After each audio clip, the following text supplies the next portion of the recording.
अस्सलामुअलैकुम, आप देख रहे हैं सुबह के 10। जैसे कि आप सब जानते हैं, आज हम लोग अमन फाउंडेशन आए हुए हैं जहाँ पे हम पूरे इस ऑर्गेनाइजेशन का एक जायज़ा ले रहे हैं और आपको बता रहे हैं कि लोग कितना ज़बरदस्त काम करते हैं। तो CNC रूम से मैंने अपना काम शुरू करना था। मैंने आपको बताया था कि जब खुदा ना खास्ता हमारे यहाँ इमरजेंसी होती है तो हमें अपना फ़ोन उठाना है, 1021 पे कॉल करना है और सबसे पहले हमारे जो कॉल्स रिसीव करते हैं वो कौन लोग होते हैं। ये तमाम इंपॉर्टेंट लोग इस वक्त मेरे आगे यहाँ पे मौजूद हैं, लेकिन ये लोग क्या करते हैं, आगे से इनका रिस्पांस कैसे होता है, ये कैसे लोगों से बात करते हैं, इन तमाम चीज़ों पर रोशनी डालने के लिए हमारे पास अमन फाउंडेशन के ही एक रिप्रेजेंटेटिव इस वक्त हमारे शो पे मौजूद है। वेलकम करना चाहूँगी अफान सिद्दीकी साहब को।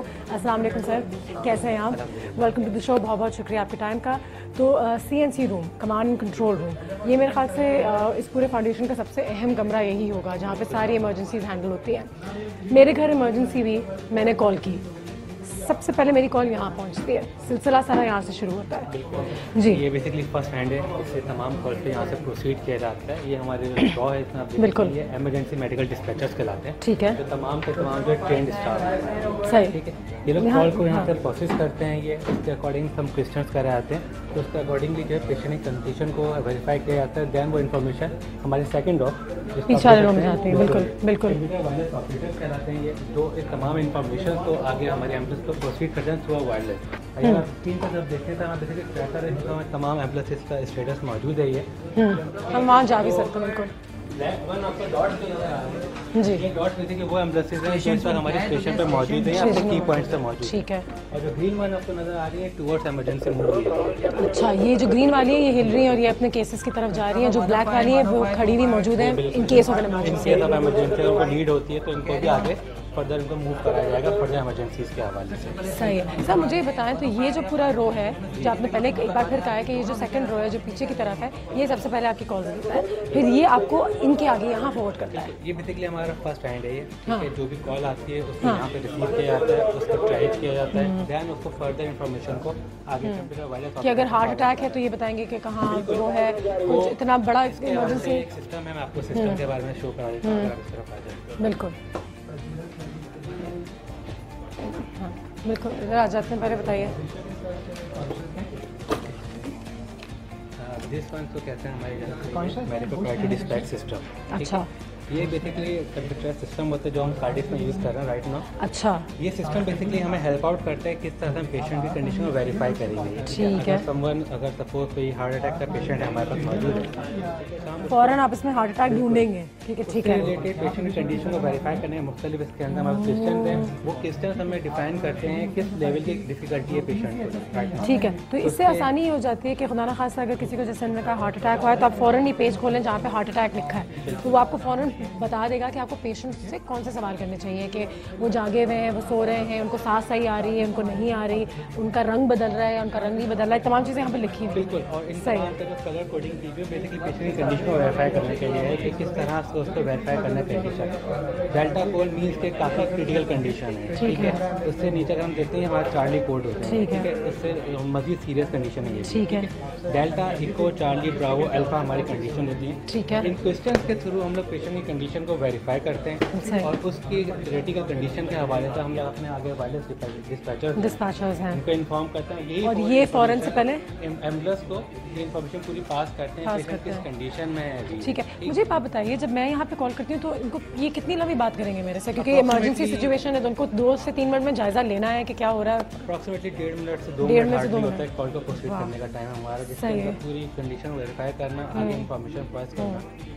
जैसे कि हमारे तरीक़ेकार होते हैं, फर्स्ट इन्फॉर्मेशन लेके एम्बुलेंस डिस्पैच करवाना, दैन जो हमारे इमरजेंसी मेडिकल डिस्पैचर्स हैं ये इस कंडीशन के अकॉर्डिंगली पेशेंट फर्स्ट एड भी गाइड करते रहते हैं किस कि कंडीशन आप में अभी बिठाना पेशेंट के है, साथ ये करें, क्या लिटाना है उन्हें, क्या खाने को देना है, क्या नहीं देना है, ये सारी इन्फॉर्मेशन वो इसके थ्रू पेशेंट को गाइड करते रहते हैं। 24 घंटे हफ्ते में 7 दिन ये इतने ही लोग यहाँ पे होते हैं हमेशा, इतने ही लोग। अच्छा, इमरजेंसीज आपको तो ज़्यादा ही पता होगा, लेकिन किस टाइम पे ज़्यादातर एक्टिव होते हैं? दिन के बाद तो बहुत सारी कॉल्स आती होंगी, नहीं रात में भी हो सकती है? रात में भी है बेशक, लेकिन दिन का और शाम का टाइम जो है बिल्कुल ज़्यादा होती है। रात में बहुत ज़्यादा क्रिटिकल कॉल होती हैं, अप्रॉक्सीमेटली 1000 कॉल पर डे हम लोग जो 1000 कॉल दिन में इस कमरे में आती हैं। अप्रॉक्सीमेटली 300 प्लस जो हमारी डेली के इंटरवेंशन होती हैं इमरजेंसी। तो यहाँ से ये भी डिसाइड करते हैं कि कोई लोग तो डर जाते हैं शायद इमरजेंसी हो ना, एम्बुलेंस की को ज़रूरत ना हो, तो यहीं से इनसे बात करके, तो इनकी ट्रेनिंग का थोड़ा सा बताइएगा कि इनको कैसे ट्रेन किया जाता है, कि इनको पता हो कि इस तरीके से। जी बिल्कुल, हमारा पूरा ऐसा सिस्टम होता है, मेडिकल प्रायोरिटी डिस्पैच सिस्टम होता है ये, जिसके हमारे जो मुख्तलिफ ट्रेनिंग डिपार्टमेंट हैं, जो लीड ट्रेनर्स हैं, वो हमारे वो पेशेंट हमारे जितने भी इमरजेंसी मेडिकल डिस्पैचर्स हैं,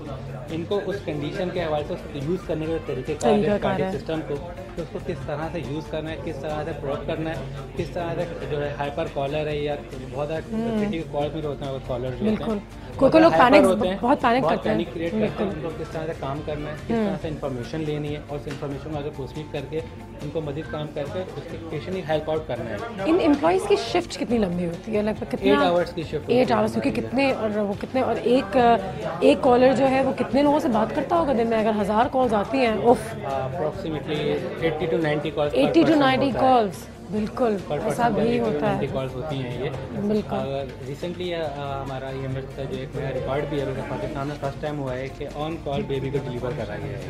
अच्छा जी, ऑन कॉल बेबी को भी डिलीवर किया हुआ है इसी कमरे से। गया है ये घर पे शिफ्टिंग, होम शिफ्टिंग थी ये बेसिकली, और हमारी जहाँ कॉल आई थी और यहीं से कॉल को प्रोसीड करा गया, उन टैक्टिक्स को यूज़ करा गया, उस हेल्प आउट करा गया, और जो फर्स्ट एड से रिलेटेड क्वेश्चन है उसके वो इन्फॉर्म करके बेबी को घर पे डिलीवर कराया गया। फर्स्ट टाइम पाकिस्तान में। वाह माशाल्लाह, नहीं बहुत सुन के भी मैं काफ़ी इंप्रेस हो गई हूँ।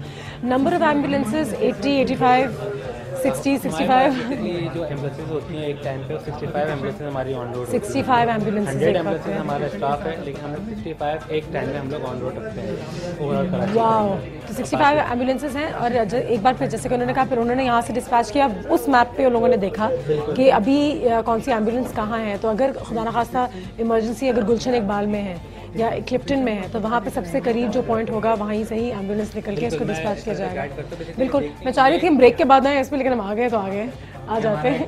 कराची का कंप्लीट मैप है, हाँ, जिसको हमने 2 जोन से डिवाइड करा हुआ है। हाँ, ये जो रेड स्टिकर्स आप देख रहे हैं, जैसे कि हमारे स्टेशन हैं, ये रेड स्टिकर्स पे स्टेशन हैं, ठीक है। तो हमारे लोकेशन है बेसिकली मेन, ये हमारे स्टेशन हैं जहाँ पे हमारे एम्बुलेंसेज हैंडलिंग, टेकिंग या स्टाफ चेंजिंग होती है। राइट ना हम लोग अभी कमांड कंट्रोल में मौजूद हैं। हम हैं यहाँ।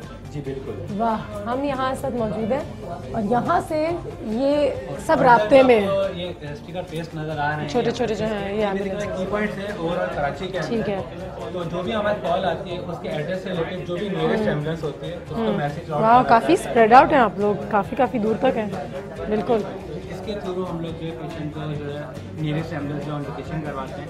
तो गुलशन से कॉल है तो देखा है तो गुलशन में किस जगह से और उससे रिलेटेड जो भी एम्बुलेंस नियरेस्ट होती है वो एम्बुलेंस। सर मुझे बताया, तो अगर यहाँ पे इमरजेंसी हुई, अच्छा तो ये हॉस्पिटल दिखी हुई है जो करीब में थोड़ा सा, हाँ, तो यहाँ एरिया के जो हॉस्पिटल्स हैं ये एम्बुलेंसेज के साथ ही लिखी हुई है कि उनको पता चल जाए कि अगर इस इलाके में अगर इमरजेंसी हुई है तो ये आपको उठा के SGH Liaquatabad hospital for instance ले जाएगा, या सिंध गवर्नमेंट हॉस्पिटल, बिल्कुल यहाँ ले जाएगा, या जहाँ मिड सिटी हॉस्पिटल जो भी उस एरिया में हॉस्पिटल होंगे। ठीक है, तो मेरे ख्याल से 15-20 मिनट का टर्न अराउंड टाइम होगा, जाएँ पहुँचे। कराची में ट्रैफिक वगैरह 8 मिनट।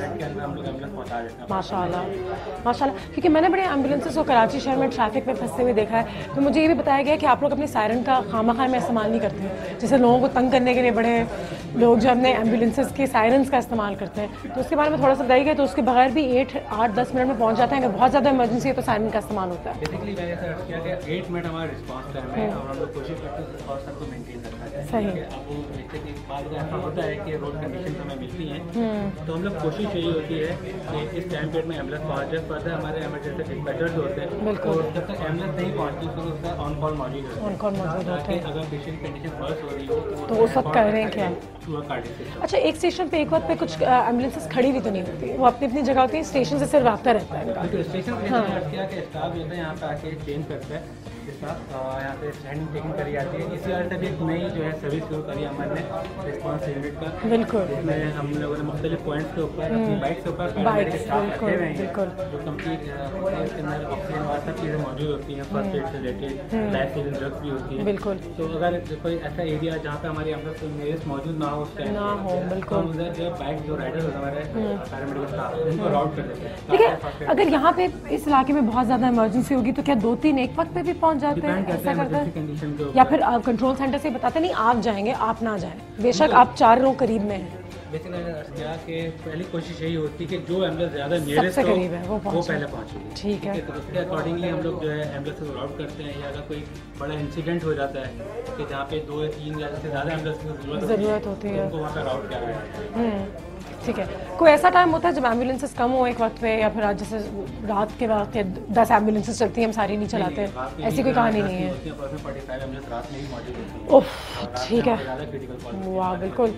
मेरे ख्याल से रात में लोग पैनिक भी थोड़ा ज़्यादा कर जाते होंगे। एक ब्रेक लेंगे हम, ब्रेक के बाद हम यहाँ पे मौजूद हैं और जितनी सारी सवाल जवाब आपके हैं, जो हमारे पास भी हैं, हमारे पास अपने खुद के भी बहुत हैं, सारे सवाल जवाब यहाँ पे हो रहे हैं। अमन फाउंडेशन पे आज हम मौजूद हैं और आपको भी बता रहे हैं कि क्यों इस महीने का जो ज़कात है, इस साल का जो ज़कात है, रमज़ान में बहुत सारे लोग ज़कात देते हैं, बहुत सारे लोग अतियात देते हैं, अपने डोनेशन जो हैं वो अमन की तरफ ज़रूर उसको जो है राग़िब करें। एक ब्रेक लेते हैं, ब्रेक के बाद वापस आते हैं। We still around the foundation, यहीं पे हम अपना सिलसिला जारी रखेंगे। आफान साहब हमारे पास हैं। We will see you right after this very short break.